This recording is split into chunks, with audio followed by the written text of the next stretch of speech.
नमस्कार। रिपोर्ट राजस्थान में आप सभी का स्वागत है। आपके साथ मैं हूं कुलदीप। बुलेटिन की शुरुआत करते हैं बड़ी खबरों के साथ। पश्चिमी राजस्थान की रेत से अब तेल रूपी सोना निकलने वाला है। करीब 12 साल के लंबे इंतजार के बाद बाड़मेर की रिफाइनरी आखिरकार हकीकत बनने जा रही है। मुख्यमंत्री भजनलाल शर्मा ने ऐलान किया है कि HPCL की रिफाइनरी इस साल दिसंबर माह में शुरू कर दी जाएगी।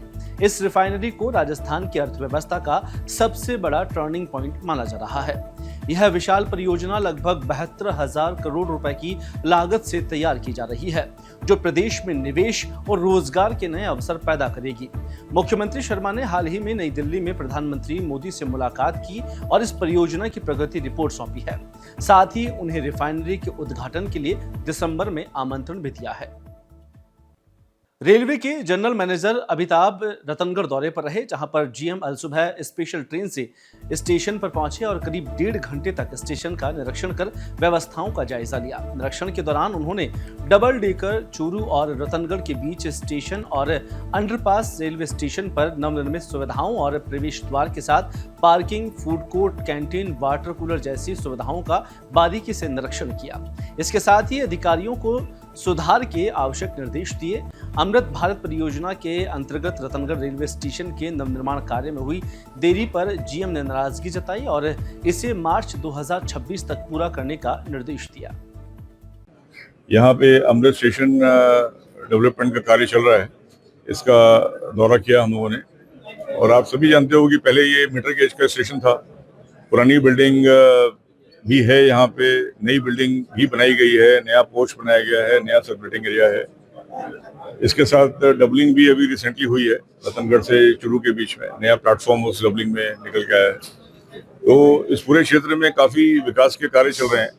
तो रतनगढ़ स्टेशन पे जो विकास से संबंधित कार्य हैं और जो संरक्षण से संबंधित कार्य हैं, उनका इंस्पेक्शन करने और उनको देखने के लिए आज यहाँ पे हम लोग रतनगढ़ में उपस्थित हैं। यहाँ पे खामियां तो नहीं मिली, लेकिन यहाँ पे ये है कि जो कार्य चल रहा है उसकी थोड़ी प्रगति पीछे है और उसको अब एक्सपेडिट करने की जरूरत है। तो बचा हुआ कार्य FOB को साथ में लेते हुए हम लोगों का प्रयास होगा कि हम लोग फरवरी-मार्च 2026 के पहले उसको पूरा करें। और CCTV कैमरे बहुत जल्दी ही रतनगढ़ में भी लगेंगे और रतनगढ़ के जो आसपास के जो छोटे स्टेशन हैं वहाँ पे भी लगेंगे और उनकी फीड यहाँ पे रतनगढ़ में आएगी। पूरी प्लानिंग है, उसकी ओवरऑल प्लानिंग है, जो कि अभी हमारे पास फौरन हाथ में नहीं है, लेकिन यहाँ पे CCTV कैमरे अवश्य लगेंगे। बीकानेर से नई दिल्ली कैंट के बीच में वंदे भारत का चलना इस क्षेत्र के लिए एक बहुत बड़ी उपलब्धि है। और आप लोगों ने जो अभी अपने सुझाव दिए हैं, इन सब के ऊपर भी हम लोग विचार करेंगे। समस्याएं थी रेल की, एक तो रतनगढ़ की, एक सरदार सर की। सरदार सर की तो रतनगढ़ की तो इतनी कोई बड़ी समस्या नहीं थी। रतनगढ़ में तो सैकड़ी गाड़ियाँ आती है। यहाँ तो एक जो वॉशिंग मशीन जो है स्टेशन, उसकी मांग थी ज़्यादा, कुछ गाड़ियों की मांग थी, वो उनको दे दिया। बाकी मूल जो समस्या है वो है सरदार सर में। 105 वर्ष पहले ये 42-45 किलोमीटर की रेल लाइन बनी थी अंग्रेजों के टाइम में, उसमें 1 इंची आगे नहीं बढ़ी। तो ये बड़ी दुर्भाग्य की बात है। 40,000 वर्ग किलोमीटर 40,000 वर्ग किलोमीटर में कोई भी रेल लाइन नहीं है। तो ये डूंगरगढ़ से राजगढ़ तक 120-25 किलोमीटर पड़ती है। संघर्ष रहा है सरदार सर वालों को। कितनी बार तो 250 किलोमीटर पैदल जाकर जयपुर में पैदल सरदार सर से जाकर ज्ञापन दिए। और अभी तो एक इतना अनोखा काम किया इन्होंने, सैकड़ी लोगों ने अपने खून से पत्र लिखकर मोदी जी के नाम से, वैष्णव जी के नाम से बनाए। उनमें से 3 कॉपी जो खून की है वो साथ में किए, दोनों ने सीरियसली देखा उनको। सवाई माधोपुर के कुंडेरा थाना क्षेत्र में लापता बहन की बरामदगी और एक होटल के सामने रास्ते के विवाद को लेकर आज एक नाबालिग बालिका हाई टेंशन विद्युत लाइन के टावर पर चढ़ गई, जिससे इलाके में हड़कंप मच गया। बालिका पूर्ति यह घटना दोबारा कर रही है। इससे पहले 16 जनवरी 2025 को 2 बहनों ने अपनी लापता बहन की बरामदगी की मांग को लेकर टावर पर चढ़ाई की थी, जिन्हें समझाइश के बाद नीचे उतारा गया है। आज बालिका फिर से टावर पर चढ़ गई है और बहन की बरामदगी और विवादित रास्ते के समाधान के लिए किरोड़ीलाल मीणा और मुख्यमंत्री भजनलाल शर्मा को मौके पर बुलाने की मांग पर अड़ी हुई है। कुंठेरा थाना पुलिस मौके पर पहुंची और बालिका को समझाने के प्रयास किए जा रहे हैं। रमेश रुलानिया हत्याकांड मामले में 10 दिन की रिमांड अवधि पूरी होने के बाद मुख्य आरोपियों को वरिष्ठ सिविल न्यायाधीश कामाक्षी मीणा की अदालत में पेश किया गया। कुचामन थानाधिकारी सतपाल सिहाग ने मुख्य आरोपी गणपत महेश और साथ ही धर्मेंद्र को यहां अदालत में प्रस्तुत किया गया, जहां पर सुनवाई के बाद न्यायाधीश कामाक्षी मीणा ने सभी आरोपियों को 2 दिन की अतिरिक्त पुलिस रिमांड पर सौंपने के निर्देश दिए हैं। पुलिस अब रिमांड अवधि के दौरान आरोपियों से पूछताछ कर हत्या की साजिश और अन्य संलिप्त लोगों के बारे में सुराग जुटाने का प्रयास करेगी। चित्तौड़गढ़ जिले में संचालित गौशालाओं में संचालकों ने भी श्री सांवलिया जी मंदिर मंडल से गौशालाओं को आर्थिक अनुदान उपलब्ध कराने की मांग को लेकर जिला कलेक्टर आलोक रंजन को मुख्यमंत्री भजनलाल शर्मा के नाम ज्ञापन सौंपा है। ऋषि मंगरी गौशाला के अध्यक्ष अनिल ईरानी ने जानकारी देते हुए बताया कि जिले में वर्तमान में 43 अनुमोदित गौशालाएं हैं, जहां पर 12 अनुदान प्रक्रियाओं में शामिल है और 15 गैर अनुदानित गौशालाएं संचालित की जा रही है, जहां पर सभी संचालकों ने मंदिर मंडल ट्रस्ट से आर्थिक सहायता देने की मांग की है, ताकि गौशालाओं के संचालन में आ रही आर्थिक कठिनाइयों का समाधान हो सके। मामला इस तरह का है कि सांवरिया सेठ जो मंदिर है, सांवरिया सेठ गौ माता के लिए ही जाने जाते हैं।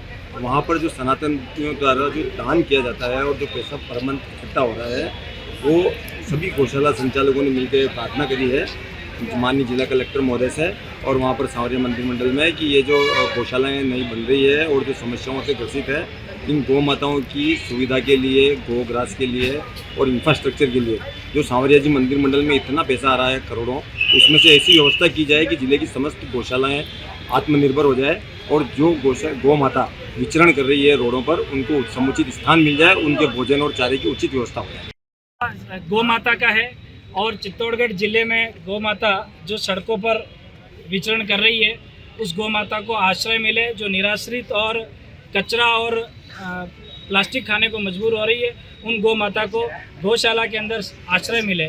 और जो गौशालाएं संचालित हो रही है, उनमें संसाधनों की कमी है। अगर उसमें संसाधन पूर्ण हो गए तो वहाँ पर गौ माता पूर्ण रूप से सुरक्षित हो जाएगी और अच्छा गोग्रास गौ माता को मिलेगा। आज इसी उद्देश्य को लेकर सांवरिया सेठ के भंडार से जो सहयोग हमें गौशालाओं के लिए चाहिए, उसके लिए आज निवेदन कर रहे हैं। और सौभाग्य की बात है कि प्रशासन और सांवरिया सेठ का मंदिर मंडल की कार्यकारिणी, हमारे सभी जनप्रतिनिधि इस मामले में सकारात्मक भी है, लेकिन किसी न किसी काम की पहल की जरूरत पड़ती है। तो आज हमारे सभी संतगण, पूज्य मुंगना धाम से अनुजदास जी महाराज, खेरी आश्रम से, नंदिनी गौ आश्रम से आदरणीय शिवरामदास जी महाराज, हमारे राम स्नेही संप्रदाय रामद्वारा से रमताराम जी महाराज और पूज्य यति जी महाराज के नेतृत्व में हम सभी गौपालक और गौ सेवक आज यहाँ पर एकत्र आए हैं और गौ माता के लिए प्रण कर रहे हैं, संकल्प ले रहे हैं। यूथ कांग्रेस के राष्ट्रीय महासचिव विकास चिकारा का झालावाड़ में 12 जाते समय मोयकला बस स्टैंड पर जोरदार स्वागत किया गया।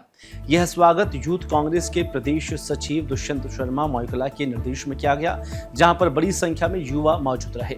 अंता विधानसभा सीट पर 11 नवंबर को होने वाले उपचुनाव को लेकर विकास चिकारा ने मीडिया से बातचीत की और उन्होंने कहा कि अंता विधानसभा सीट पर कांग्रेस प्रत्याशी की जीत तय है। चिकारा ने कहा कि कांग्रेस शासनकाल में हुए विकास कार्यों को जनता आज भी याद करती है, जबकि भाजपा सरकार की 2 वर्ष पूरे होने के पहले ही जनता परेशानियों से जूझ रही है। उन्होंने कहा कि किसान, मजदूर और गरीब वर्ग की आज कोई सुनवाई नहीं हो रही है। कांग्रेस जनता के हितों की लड़ाई जारी रखेगी और प्रदेश में विकास के एजेंडे पर काम किया हो रहा है। उसके अंदर भारतीय और कांग्रेस ने और राजस्थान यूथ कांग्रेस की जो कार्यकारिणी है, उसने अपनी जिम्मेदारी अपने साथियों की पहले ही लगा रखी है।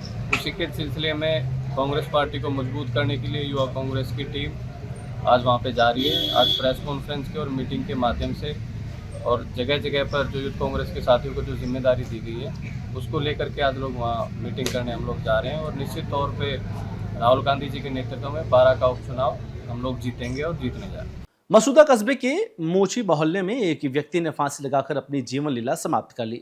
मृतक के पिता ने पुलिस को दी रिपोर्ट में बताया कि सुरेश मोची का किसी व्यक्ति के साथ पैसों का लेन देन चल रहा था। इसी को लेकर उसे आए दिन प्रताड़ित किया जा रहा था। मानसिक तनाव के चलते सुरेश ने बीती रात पंखे से लटककर आत्महत्या कर ली। घटना की जानकारी मिलते ही मसूदा पुलिस मौके पर पहुंची और शव को कब्जे में लेकर मसूदा चिकित्सालय भेजा गया है, जहां परिजनों की मौजूदगी में पोस्टमार्टम कर शव परिजनों को सौंप दिया गया है। पुलिस मामले की जांच में जुटी है। आज सुबह करीब 6 बजे ये मेरे गेवरचंद के घर पर चिल्लाने की आवाज़ आई, तो हम टोले वाले और हमने वहाँ पर बदले गए। इस मौके पर ये सुरेश लटका हुआ था, लोग नीचे मतलब सीरियस हालत में, तो फिर इन्होंने अस्पताल में पहुँचाया। और जब जानकारी परिवार वाले से पूछा तो कहा कि ये पैसे का मामला था और पैसे के अंदर ये पैसे से परेशान किया जा रहा है। और इसको समझाने के बाद में भी तो ये बात के अंदर लास्ट में क्या हुआ, ये बात इनके पैसे के लिए कौन परेशान कर रहा है? परेशान को ये सुभाष कोहली के द्वारा ही ये पैसे लिए गए थे और इनडायरेक्टली दूसरे व्यक्ति से पैसे दे रहे थे। और उनको समझाने के बाद भी ये और इसका चेक भी था। ये कार्तिक मंगलाराम ने रिपोर्ट दी है, इनका भतीज है सुरेश चंद्र, इसने बताया कि फंदे पर फांसी खा ली, ठीक है ना। तो इस संबंध में रिपोर्ट प्राप्त हुई है, पोस्टमार्टम करवा के लाश वारिसान को सुपुर्द की जाएगी और नियमानुसार जांच की जाएगी। फिलहाल इस बुलेटिन में इतना ही, मुझे दीजिए इजाजत, नमस्कार।